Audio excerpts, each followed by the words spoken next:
in the module of Laplace transform. We are in the third lecture. In the first two lectures, we have covered up the basic concepts of Laplace transforms and the Laplace transform of some elementary functions. And after that, in the second lecture, we have covered up the two important properties, first shifting property and second shifting property of Laplace transform. In this class, we are going to learn another property which is termed as change of scale property in Laplace transform, as well as the application of this property in various problems of Laplace transform. So, first of all, let us take what is the change of scale property. If Laplace transform of ft is denoted by fs as in the standard structure, then Laplace transform of fat is 1 by a f of s by a, where a is greater than 0. Very simple property, but I just want to emphasize on the application of this particular property before going to the proof also. That is, if you know a function and its Laplace transform, and if you want to know the same function's Laplace transform but the scale is changed, that is, if it is t, if you are trying to find out for at or 3t or 7t, then there is no need to find out the Laplace transform of this separate function. You can apply the known information along with this property to find out the result. So let us have some problems on this.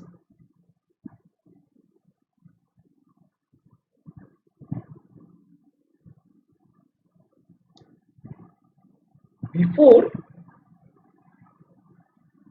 the problems on change of scale property, let us see how this formula comes. So Laplace transform of ft is equal to 0 to infinity e to the power minus st ft dt. This is the definition we know, and we know that we also denote it by f bar s.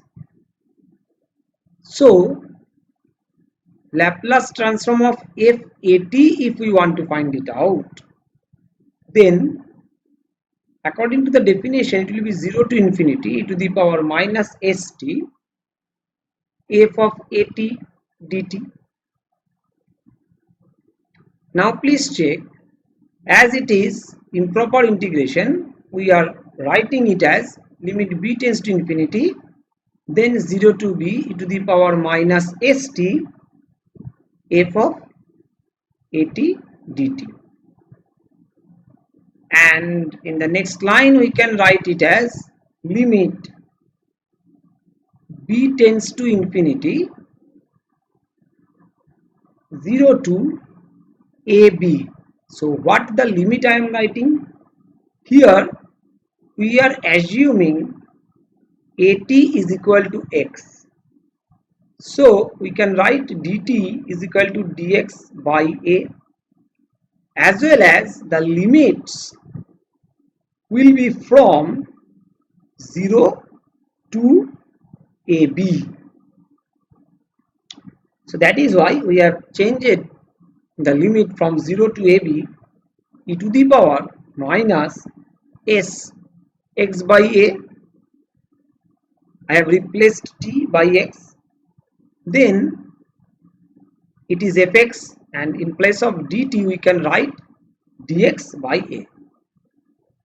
So in the next line we can write it now 1 by a integration 0 to infinity e to the power minus s by a into x into fx dx, and according to the definition of Laplace transform, we can write it as 1 by a f bar s by a. Obviously, we have to keep one thing in our mind, that as a is greater than 0, ab tends to infinity, as b tends to infinity. This will be applicable for the limiting purpose. So we have got the vision of change of scale property, and now we are going to see some problems for change of scale property.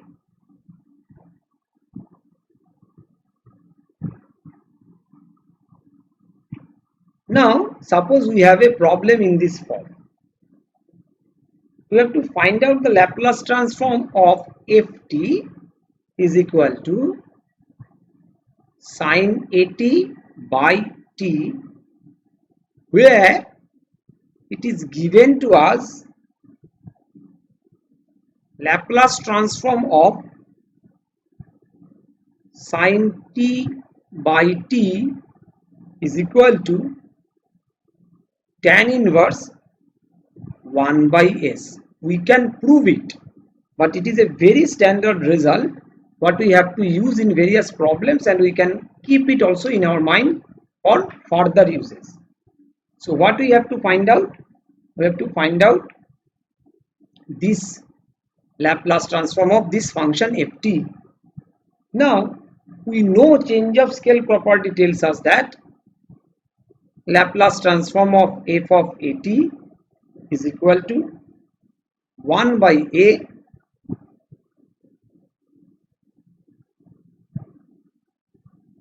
f of s by a. So we can start it, since Laplace transform of sin t by t is equal to tan inverse 1 by s. We can write Laplace transform of sin at by at. I think all of you can understand that we are replacing t by at. So according to the definition of change of scale property, it will be 1 by a tan inverse s by a. That means 1 by s by a. So in the next line we can write it as a is constant, we can bring it out. Laplace transform of sin at by t. I think all of you are now getting that what is our desire. We are reaching to that particular destination by this step, is equal to 1 by a tan inverse a by s. Now this 1 by a and 1 by a is cancelled out, so we can write down the result. Laplace transform of sin at by t is equal to tan inverse a by s. And look at this, we are doing the problem of Laplace transform, but we have not used anywhere any integration or any improper integration. Rather, what we have done, we have used the properties of Laplace transform to get the result back. Okay. So now we are moving for another result, that is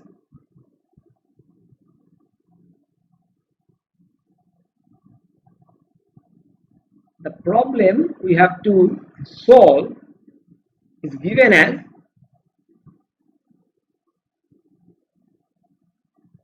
ft is equal to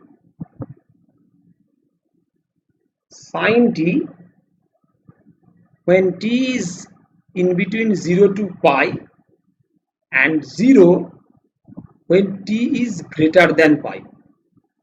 We have to find out the result of the Laplace transform of this problem. Now let us check how this problem can be done. So Laplace transform of ft is equal to 0 to infinity e to the power minus st ft dt, and we can break this range as 0 to pi e to the power minus st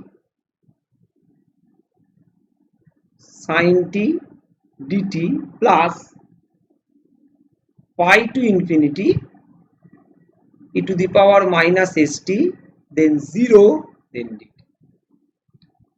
So we can see that the second part is not going to impact our result. Only we get 0 to pi e to the power minus st sin t dt, and suppose we are assuming it as I. Now the next part of the problem is to find out the value of I, and you have to do that by integration by parts. Actually we have to use this standard result of e to the power at sin bt form, or you can show it by integration by parts, and ultimately you will get the result of I as 1 plus e to the power minus s pi by 1 plus s square as the result of this problem. This part we have to do according to our concept of class 11-12. Next, we are going to solve another problem on this particular technique.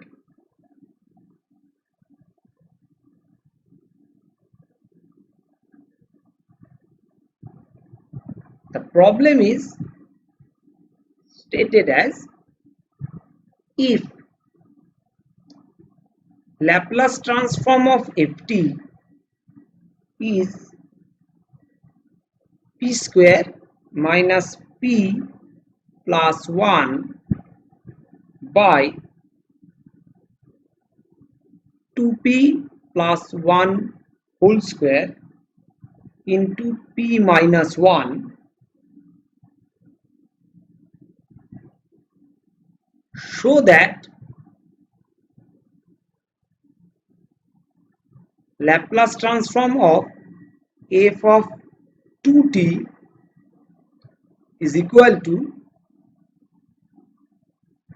p square minus 2p plus 4 by 4 into p plus 1 whole square into p minus 2.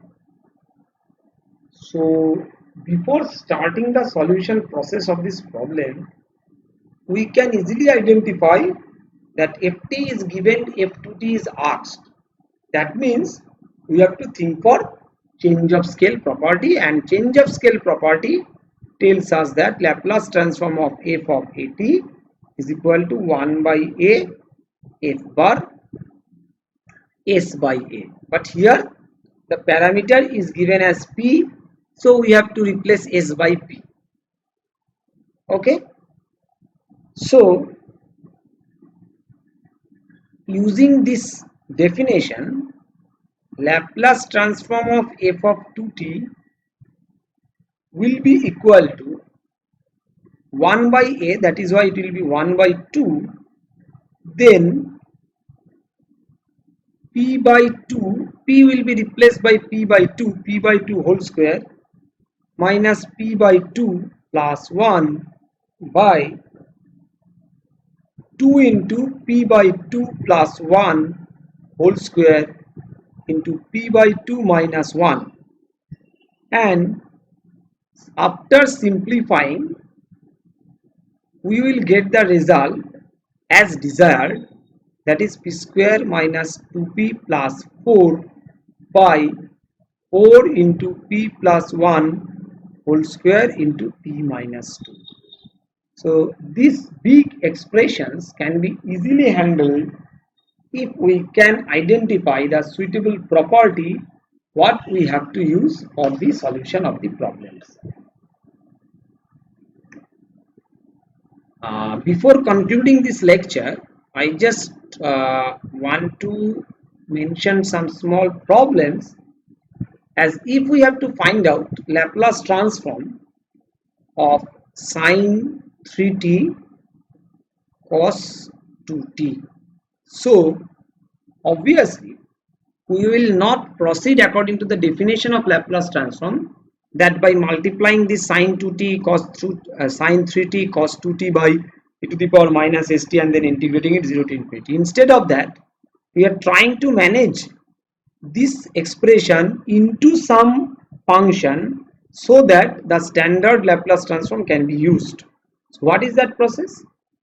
We will write sine 3t cos 2t as half of sine 5t plus sine t, applying the formula of sine c cos d. What are the very basic trigonometric formula in our 11-12? So once I can write it down, so obviously Laplace transform of sine 3t cos 2t will be half of Laplace transform of sine 5t plus Laplace transform of sine t, and I think all of you can recognize that already we have used the linearity property of Laplace transform, what we have proved already in the very first class. So it is very helpful and handy property. So we can write it as 5 by s square plus 25 then plus 1 by s square plus 1, and obviously after simplifying we can write it as 3s square plus 15 by s square plus 25 into s square plus 1. In the similar manner, if we have to find out the Laplace transform of sine square 2t, we will convert sine square 2t into half of 1 minus cos 4t, and after that we will apply Laplace transform and the property. Similarly, if we have to find out Laplace transform of, suppose, cos cube 2t, then also we will convert it into the standard formula of cos 3t and so on, and then we will apply Laplace transform for those problems. So these are some clues what I have to share with you for your further problems. So for this class I am not extending it anymore. These references can be followed for further practices and understanding, and obviously along with some more problems, these types of problems can be solved for better concept. Finally, I want to thank you all. Happy listening, happy learning.